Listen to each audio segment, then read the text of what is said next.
বিশাল আকার প্রতিমা আমরা দেখি চন্দননগরে। এটা এক্সক্লুসিভ বা এটা ইউনিক, চন্দননগরের ইউনিকনেস। তো এই মুহূর্তে তুমি যেখানে আছো সেখানকার ছবি একটু দেখাও।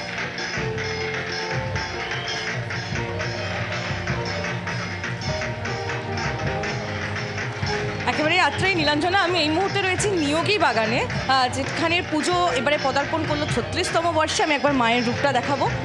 অপূর্ব সুন্দর ডাকের সাজের মায়ের মাতৃমূর্তি, সুন্দর সাজ। কারণ আমরা দেখেছি, এবারে আমি একটা জিনিস যেটা দেখলাম মাতৃ, যেমন তুমি বলছিলে যে আমি সন্ধ্যা থেকে একাধিক ছবি, পুজোর ছবি আমাদের দর্শকদের সামনে তুলে ধরছি।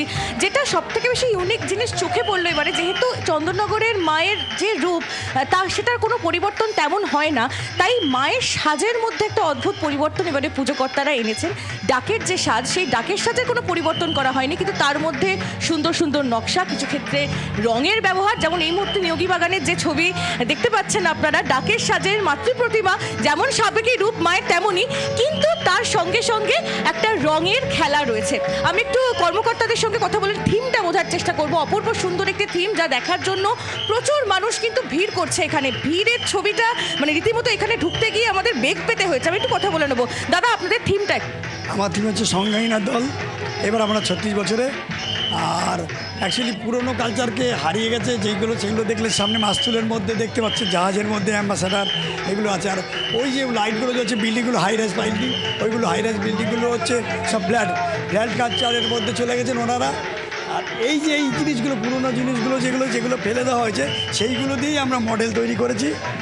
অর্থাৎ যে ফেলে দেওয়া জিনিস, আত্রেই নীলাঞ্জনা, সেই ফেলে দেওয়া জিনিসগুলো দিয়ে এনারা এবারে মণ্ডপ সাজিয়ে তুলেছেন। একদিকে যেমন দেখা যাচ্ছে কোথাও টিনের বড় বড় বাড়ি, যেটা রিপ্রেজেন্ট করছে এখনকার দিনের যে ফ্ল্যাট কালচার, যে আবাসনের কালচার, সেই কালচারটা। আবার অন্যদিকে দেখা যাচ্ছে যে প্রচুর যে ফেলে দেওয়া হ্যাঙ্গার, হাতা, এগুলো দিয়ে বিভিন্ন রকমের স্ট্রাকচার তৈরি করা হয়েছে, যেটা দিয়ে বোঝানো হয়েছে যে পুরাতন মানেই সেটা ফেলে দেওয়া যায় না, বা তার সঙ্গে সঙ্গে নতুনত্বকে আপন করতে গিয়ে কোনোভাবে একটা পুরাতনের সঙ্গে যে আবেগটা, আমরা সেই আবেগটাকে হারিয়ে ফেলেছি। অপূর্ব সুন্দর এই থিম, যেটা দেখতে এবং উপভোগ করতে দর্শনার্থীদের ঢল। যত সন্ধে বাড়ছে, যত সন্ধে পেরিয়ে এখন আমরা রাতের দিকে এগোচ্ছি, তত দেখতে পাচ্ছি প্রচুর মানুষের ভিড়, আলোকসজ্জা, থিমের সঙ্গে থাকা যে সৌন্দর্য, এবং তার সঙ্গে অবশ্যই জগদ্ধাত্রী চন্দননগরের হৈমন্তিকা, তার অপূর্ব সুন্দর রূপ দেখতে দর্শনার্থীদের ঢল নামছে। আরো একবার দেখাবো আমাদের সেই দর্শনার্থীদের ঢল যেমন দেখাও, একটু মণ্ডপ সজ্জাটা যদি আমরা দেখি খুব সুন্দর করে। কারণ আহিলি যেটা খুব সুন্দর করে বলছিল যে ফেলে দেওয়া জিনিসের মধ্যে অবহেলা নয়, এখানে আদর করে সমাদর করে তারা নিয়েছেন, আর কিছু না কিছু তৈরি করেছেন সেই ফেলে দেওয়া জিনিস দিয়ে, যার মধ্যে অভিনবত্ব এনেছেন তারা। এই মণ্ডপে তারই নিদর্শন দেখা যাচ্ছে। বহু মানুষ দেখছেন, নীলাঞ্জনা, আমরা দেখছি, উপভোগও করছেন তারা একদমই। আর এই ছবি দেখতে দেখতে আহিলি দর্শনার্থীদের ঢল রয়েছে, আমরা দেখছি। কারোর সঙ্গে কি কথা বলা সম্ভব এই মুহূর্তে?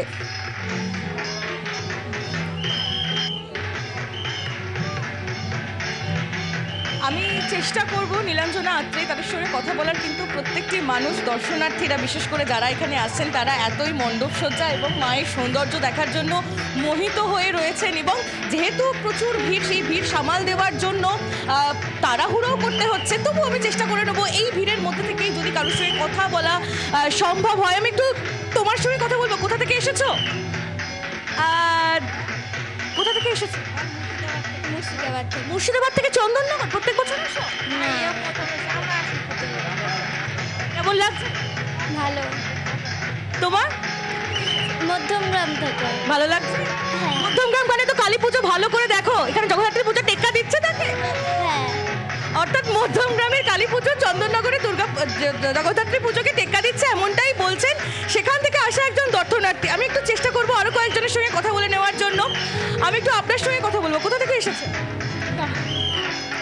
তারাই আছে স্বাভাবিক, যেহেতু আজকে শেষের দিন। আহিলি, যে দর্শনার্থী যারা এসেছেন, হাতে ফোন রয়েছে এবং সেই ফোন নিয়ে যতটা সম্ভব সেই মুহূর্তটাকে বন্দি করার চেষ্টা, মুঠোফোনে বন্দি করার চেষ্টা। এত সুন্দর মণ্ডপ সজ্জা, সেটাও যদি আরেকবার দেখানো সম্ভব হয় আহিলি।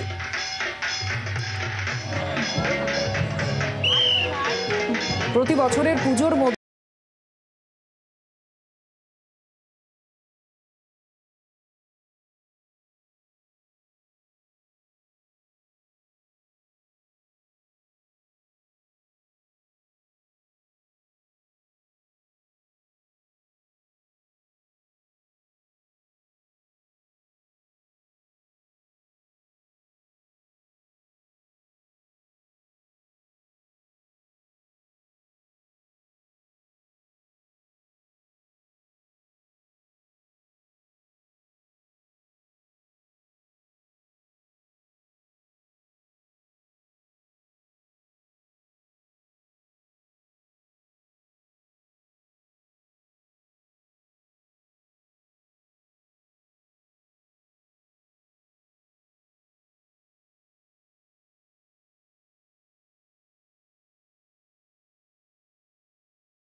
খবরের সঙ্গে আপনারা দেখছেন একদিকে চন্দননগরের জগদ্ধাত্রী পুজো, অপরদিকে কলকাতায় ক্রমাগত এই জগদ্ধাত্রী আরাধনার সংখ্যাও বাড়ছে, অনেক উদ্যোক্তা আছেন। তো এবার হাতিবাগান সার্বজনীনের হাতিবাগান বারোয়ারির পুজো আপনারা দেখছেন। তো জমজমাট জগদ্ধাত্রী পুজোর নবমী। বাংলার আওয়াজ, বাঙালির আবেগ, জি 24 ঘন্টা।